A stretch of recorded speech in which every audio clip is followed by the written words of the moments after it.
A growing number of blue states are making efforts to bypass the Electoral College and instead decide future presidential elections with the popular vote.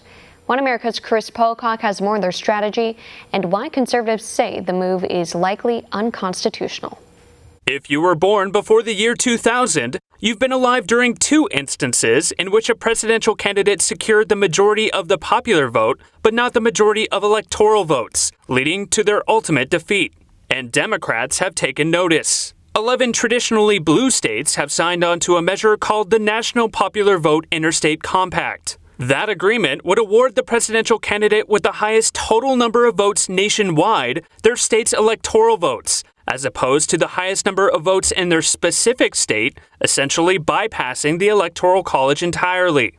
They're likely being joined by a 12th state, Colorado, whose governor signaled he too will sign the compact. Following bruising losses in the 2000 and 2016 presidential elections, Democrats have argued the Electoral College is archaic and unfair. The presidency is the only office in America where the candidate who wins the most votes can still lose the election.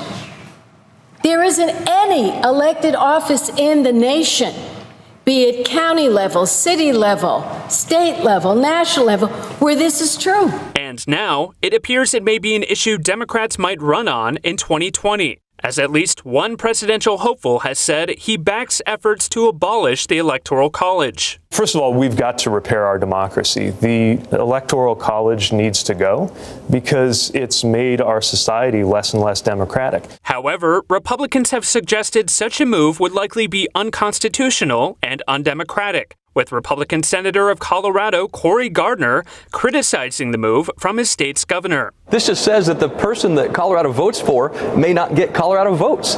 We'll go follow New York or California or Texas or Florida. The design of the Electoral College was to give smaller states a voice. But what they have done with this legislation is say, you know what, we don't care if Colorado has a voice because the presidential candidate may not win Colorado or they may win Colorado and we'll give those votes to somebody else. This is outrageous what they're doing to silence the votes in a state like Colorado. This is giving away our electoral process and our votes. Additionally, President Trump himself has frequently claimed the Electoral College appeared to be stacked against him in November of 2016. You know, to win the Electoral College is very tough. The other's easier. You go to 3 or 4 states and you work and you do it. But to win, you got to be smart. You're right. You got to be smart. Got to be smart. And you have to have great support. This is our support. But you got to run the whole East Coast. If you're a Republican, it's very, very hard. Electoral College is much harder than anything. Worth noting, the compact will not go into effect until the combined number of electoral votes of states signing on to the agreement rises above 270, the amount needed to win the presidency. Right now, it appears unlikely they'll hit that mark before the 2020 election. Chris Pocock, One America News. Want to see more videos like this? Click on the link below and subscribe to One America News on YouTube. And call your cable provider and kindly demand that One America News is added to your lineup.